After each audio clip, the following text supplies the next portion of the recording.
to Dr. Ismail Zayed to start. And of course, Faris has been so helpful to us. He is actually Globe's COP29 parliamentary champion. So over to you, Faris. Thank you. Thank you so much. It's a great pleasure for me to be here with you and welcome everyone to Azerbaijan. Welcome to our country. I hope this COP29 summit will be of great success and we can achieve some, let's say, results and some agreements to save the planet, to save the population. Well, both me and my colleague Parvana Khanum, we are newly elected members of parliament, and I can tell you that these kind of issues are discussed in parliament a lot. Just last week, we discussed several bills. One was about protection of forestry and green zones, so some, let's say, punishment and some penalties for cutting the trees and for destroying the green areas. Another bill was about the tourism zones, and we put a new amendment to the law on tourism, prohibiting construction of the chemical factories and let's say metal factories in those areas. And lastly, another bill was about protection of animals and the wild, let's say, wild animals. But at the same time, despite the fact that we have a lot of discussions in Parliament, I believe that the most important part is outside of Parliament, meaning in educational places, in schools, universities, how members of Parliament can promote fight against global warming, about climate change issues, about preservation of our trees and paper and electricity and water resources. All of this needs to be done outside of Parliament, because if we have laws, but these laws are not implemented, then it won't help. But if we change the culture and mentality and, let's say, mindset of people, as my colleague said, then we can achieve results. So I am trying to do now a lot of work in educational institutions. How to mobilize young people, how to mobilize students, how to get them change their mindset so that we don't waste electricity, we don't waste water, we don't waste paper, we conserve, we plant new parks, new trees. All of this needs to be done together with parliament members. Parliament members, they are opinion makers, they are influencers. So we need to combine resources of parliament and resources of NGOs, universities, and by the way, my colleague Parvana Khanum is also from NGO background. So together we can achieve big results. Thank you very much. So that's just the introduction. We look forward to further more details. And Parvana Khanum, of course, you had a slight introduction. We'd love to learn more about yourself, your background, and your priorities as a member of parliament. Okay, thank you very much for giving the floor. It is my pleasure and privilege also to welcome you all to the COP29 Parliamentary Pavilion, thanks to Globe. And we are here for our shared commitments to addressing one of the most pressing global challenge here, global warming and climate change. And today we are standing in a crucial crossroads. We see that severe weather events, rising sea levels, then melting of mountains, glaciers, and in Arctic, in Antarctic, and disruptions to ecosystems and also communities around the world. So as parliamentarians, turning to point, my background, I am also Executive Director of Support to Health NGO. It is non-governmental organization registered in Azerbaijan since 2011. We are collaborating with Global Fund to fight against AIDS, TB, malaria. And also we founded with other 3 NGOs, NGO coalition. It is Environmental Protection First NGO Coalition, which is advocating for good environment in South Caucasus region, including Azerbaijan. And I'm also a member of COP29 organizing committee since February this year, according to the presidential decree. So as NGOs play a crucial role in saving the planet, in advocacy for good environment and also SDGs, so NGOs' role here is vital. And returning to parliamentary role, yes, it is very important to propose, initiate some legislations, because we are decision makers, we are policy changers, and our role here is commending step that we also represent some populations, vulnerable groups, their needs at the parliamentary level, and that's why it's a good opportunity, good platform for us to represent their positions, some populations who are vulnerable to climate change. Thank you very much. Your background, your NGO background is very interesting to hear, because you both represent two very different sectors. And it's a reminder that of the 125 members of the Milli Majlis, they come from all walks of society. If you could share with us, please, some more information on the role that the National Parliament plays in these discussions, and what more you would like to see it play after the impetus of COP29. Yeah. Well, our parliament, as you know, has been existing for 30 years. We are independent country for a bit more than three decades. And already many laws have been passed. I wouldn't say that we are lacking laws or bills on legislation, let's say, on these issues, on climate issues. But we joined parliament recently, just 2 months ago. And I've noticed that many bills need amendments. So we need to make amendments which meet realities of today. Last week was a very interesting week for us, because we discussed several bills related to environmental issues. But now of more concern for us is, for example, issue of waters. In Azerbaijan, we are more and more lacking water.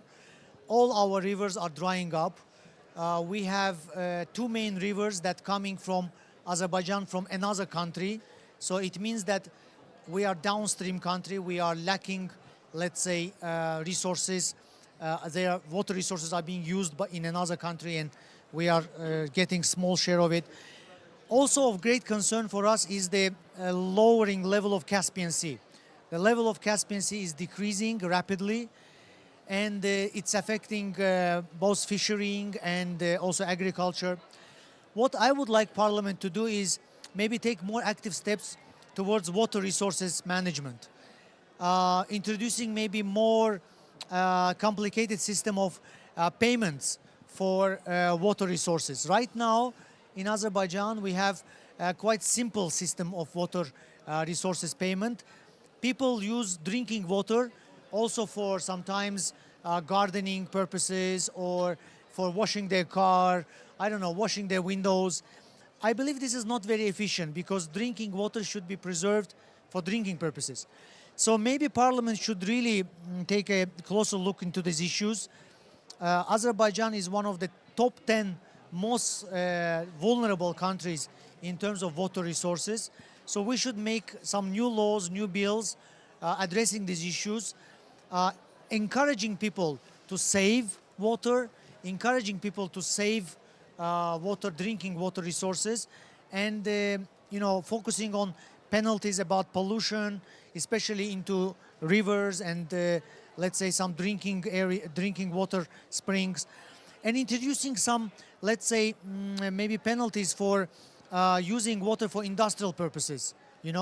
So these are the things that we need to pay attention in the next several years, as well as environmental protection of the Caspian Sea.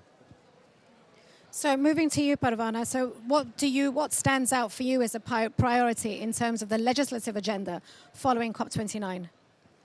Yeah, regarding the problems, as globe face climate change, my country, Azerbaijan, also face some effects of climate change. For example, drying up mountainous rivers, pollution of water courses. It's external, but it matters. And also Caspian Sea level has dramatically dropped off more than a meter in just a few years. And we don't know actually the scientific causes of this problem, and it not only affect to our country but also other countries, Caspian Sea basin regions.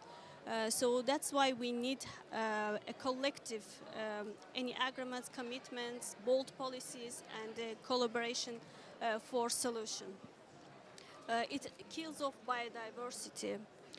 Marine life affect marine life. Also, it has not only ecological but also social and economic impacts. For example, Azerbaijan is located in the ancient Silk Road, and we are logistic hub of Eurasia, according to the as port of Baku, and as this drop happening so quickly, it affects also economically to us. And what we can do as parliamentarians, we should also increase public awareness, educational programs to halt this pollution, or maybe phase out from fossil fuels gradually. And also energy transition is important. We should have a balanced energy transition and equitable transition. As we talk about just transition, we should go shifting from from fossil fuel to alternative energy gradually and equally. Thank you. I'm also going to just request that both speakers speak a little louder, because these microphones are not designed to amplify, so we just have to speak a little bit louder. Just sticking with the theme of water resource management and the challenges of transboundary water resource management. We know that the COP29 presidency has identified its 14-point action agenda, and water is one of the critical partnership areas. I know that there has been a lot of effort to promote within the Central Asia and Caucasus region that cooperation. If you could say a little about the role of parliaments themselves and parliamentarians in the region to cooperate on this issue as one of the ways in which the action agenda can be implemented going forward. Well, you know, it takes a lot of effort to develop diplomacy and to develop cooperation with neighbors. Sometimes neighbors are angry at each other for different reasons. Sometimes they are competing with each other. So the role of parliament has been very important in developing this atmosphere of dialogue. For example, our parliament has been very, very active in developing cooperation with Turkey countries, so parliaments of Turkey countries, Central Asia and Turkey and some other countries. We have been also very active in non-aligned movement. So our parliament has a lot of experience dealing with parliaments of other countries. We have excellent relationship with Georgian parliament.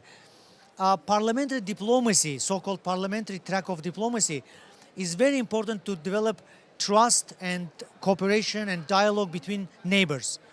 And once this general spirit of dialogue and partnership is established, then the two countries or three countries can sit together and discuss border problems.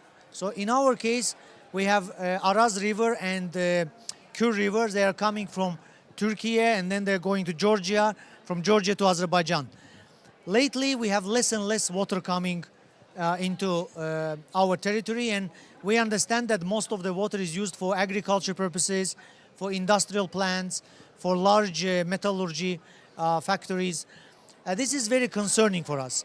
So the role of parliament is to talk about this, to raise these issues, to develop bilateral trust, to bring together environmental commissions, to bring together experts so they can sit together, discuss this, how we can solve it together. Luckily, our parliament and the chair of our parliament, Sahiba Khanum, very active in international field. Maybe I would say 20 years ago, our parliament was not so active. But nowadays, our parliament is participating in many, many platforms. IPU, Interparliamentary Union, in Commonwealth of Independent States platform, many, many different platforms where we have a chance to meet our counterparts, to raise the problems, to raise the concerns, and to discuss these issues.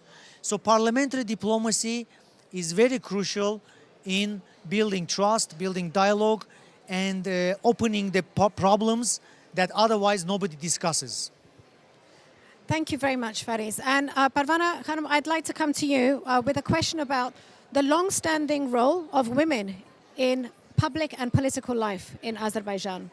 And colleagues may not actually know the history of women in parliament in Azerbaijan, that Azerbaijan was one of the, if not the first country in 1918 to permit women not only to be in parliament, but they were active members of parliament at that time. First Muslim country First in the Muslim world. country in the world. So extraordinary. I mean, this is before many Western countries. If you could share with us your assessment of what more needs to be done to empower women in public life. And before that, I should just, of course, add a reference to our great champion, the high-level champion, Ms. Nigar Arpadaray, who is a member of parliament and has just been re-elected in the recent elections, Member of Parliament. We were absolutely thrilled when she was announced as the high-level champion, the first time there's been a Member of Parliament. So we hope that that precedent will continue. So emboldened by Nigar's wonderful example, what more do you think needs to happen to support their engagement? I think we, as government, we take a lot of commitments to increase the role of women in public life and also government life and parliament. For example, according to the latest parliamentary elections, the number of women parliamentarians increased to, I think, 20%, up to 20%. And it is a good example. Also, when established our COP29 organizing committee, the role of women and also number of women gradually increased, and then 41% of the committee represented by women. It was a good best. It was best practice. It is good now. Yeah. Also, we have a lot of legislators, women legislators. We have a lot of deputy ministers in Azerbaijan. For example, Minister of Agriculture. We have deputies. So the women's role, their commitments, and also their meaningful engagement of women and gender increasing in our country. So it is good example for us, for other women, for other girls who are, for example, now educating in universities, and the youth. For the youth, it is motivating, encouraging them. And of course, we have Leyla Hasanova. Yes. We have Leyla, who is, of course, she is the youth champion. So this is continuing, and this is continuing the tradition within the COP system that was established by COP27. So, and I would love for you, Faris, also to speak about the role of ADA University as a premier university in cultivating young people and developing the new skills that will be needed as Azerbaijan negotiates its green transition. Yes, we are very happy that Leyla, you mentioned Leyla, she is the youth champion. She is our alumni. And also the chief negotiator, Yalchin Rafiev, Deputy Minister of Foreign Affairs. He is also our alumni. And the CEO of the COP29 and COO, Chief Operating Officer, Narmin and Elnur, both of them are our alumni. We're very proud of that. Today I came in the morning here and I saw at least 25 students of other university volunteering in different pavilions, in different areas. It makes me feel very proud. Well, what we do at university is we explain to young people that, they are change makers. They need to be active. They need to be involved. Our students planted more than 100,000 trees in the last couple of years. They are doing plastic recycling. They are doing paper recycling. They are cleaning beach areas, parks. So they are getting involved in many, many social projects. In fact, we have a competition. Each year, we give award for the best social project. So we are encouraging students to be involved, to be active, to help to protect the environment, to be involved at community level. And really, without young generation, we cannot achieve any result. Maybe members of parliament can pass many laws. Maybe, let's say, ministers can discuss many bills. But without young people, without families, without communities, changing their lifestyle, nothing can be achieved. So we are trying to encourage young people to care, to be involved, to be active, to protect environment, and do their best to educate young generation. Also important element here is research, part of research. We are involving young people into policy research, into conferences, discussions, workshops. Just in 2024, we did 55 seminars to educate young people, to involve them into discussions, to involve them into research projects. And I think that more and more they are getting educated about this. And of course, they're also involved in the green economic revolution. So during Baku Climate Action Week, I was really struck by the fact that when given a choice as to what kind of events to organize, the appeal that there was and the support for startups, yeah, so incubators, and ADA University also was home to many of those. I mean, there was a competition, several competitions. So young people are looking to their future in parliaments, in the industries, traditional industries, but also in creating the industries of the future. So I think that that's incredibly, I think, inspiring for those who are really not familiar with the educational infrastructure that there has been historically and the change that is taking place now. I would like to use this opportunity to open up and have a discussion because I know that there will be many questions. We have also lawmakers in the room who in their own countries have designed climate change laws, have been instrumental in the natural capital accounts systems. So this is the purpose of GLOBE, bringing together lawmakers from around the world to learn from each other, to empower each other. So the floor is now open for those who would wish to take the mic. Please do introduce yourselves. Thank you. Good morning, and I'm Barry Gardner from the United Kingdom Parliament.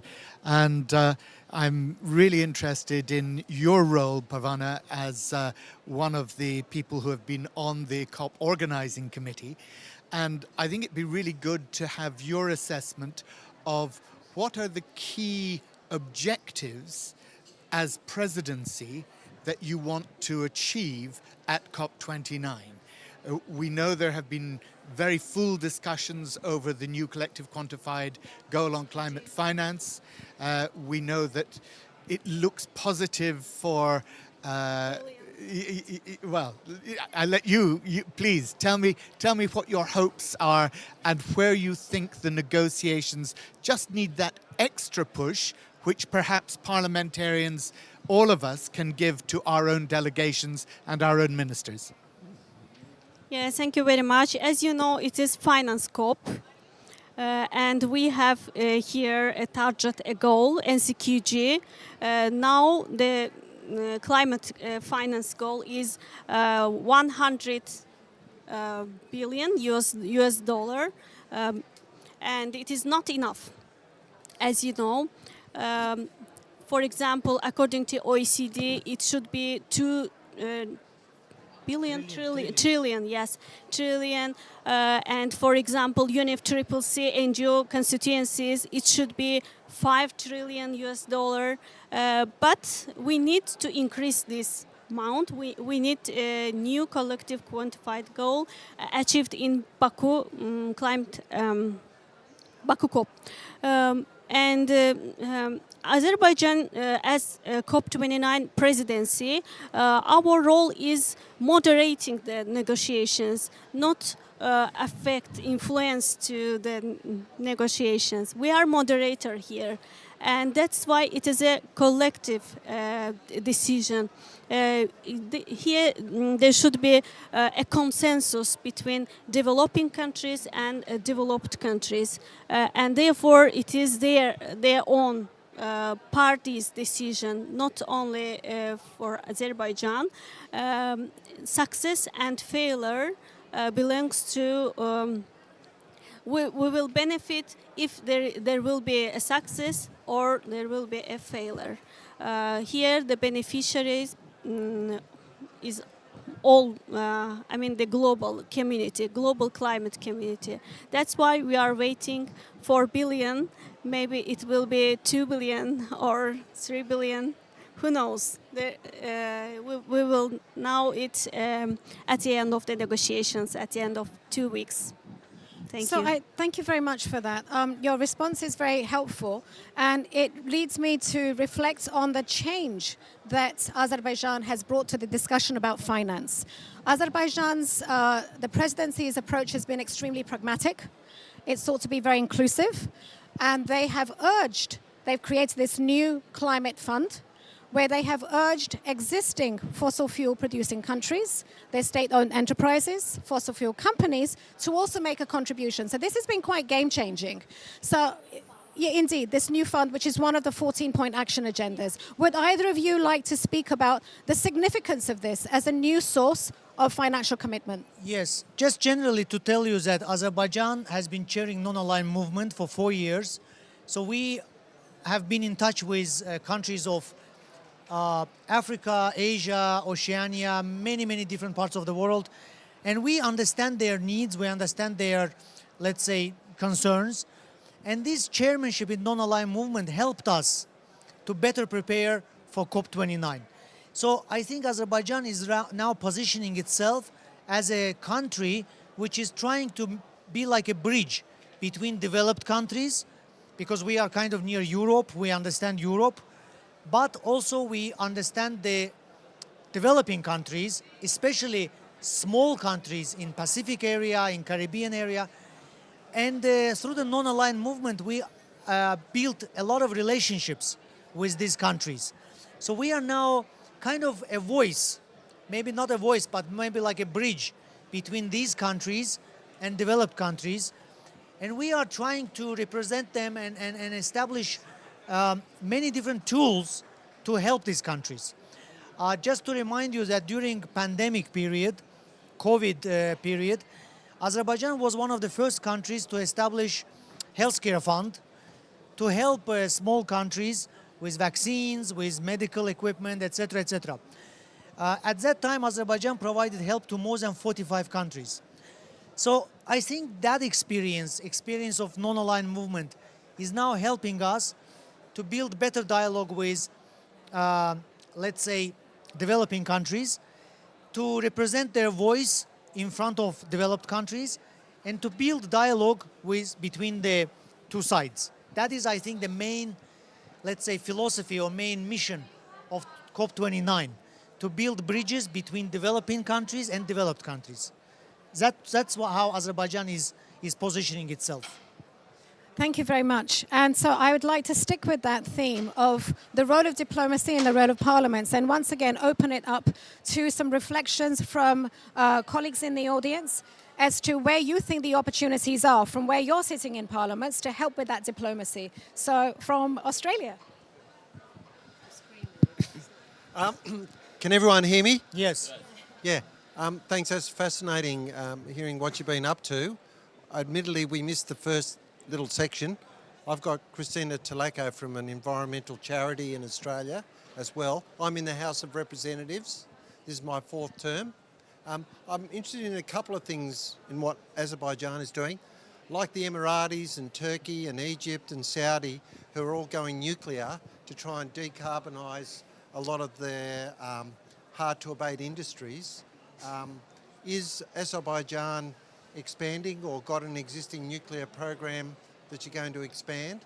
Particularly as you're a big, oil gas country, a lot of those other countries are in that same industry, but instead of the energy to refine, they're going to use electrical processes rather than more oil and gas. And then the second thing is, you mentioned you're trying to fix up pollution in the Caspian Sea, which is sort of essential for this whole region. Could you give us a brief outline of those two issues? And by the same token, Australia, whilst we've had 3 nuclear reactors, we have a ban on nuclear energy, which some of us here are trying to reverse, but I'm interested in what Azerbaijan is doing.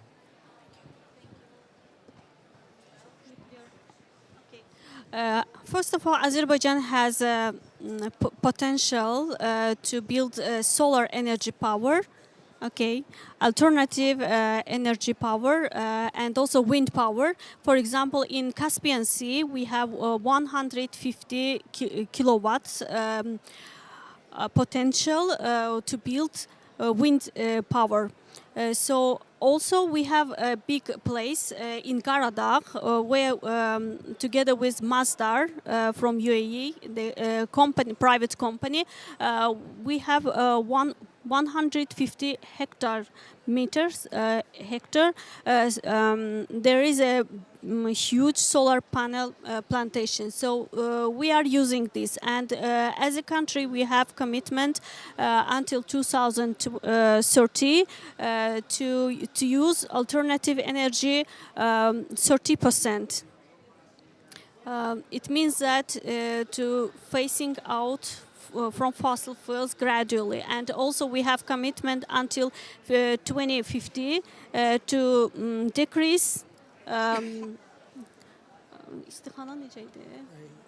Greenhouses. Greenhouse gases, yes. To decrease greenhouse gases until 2050, 45%.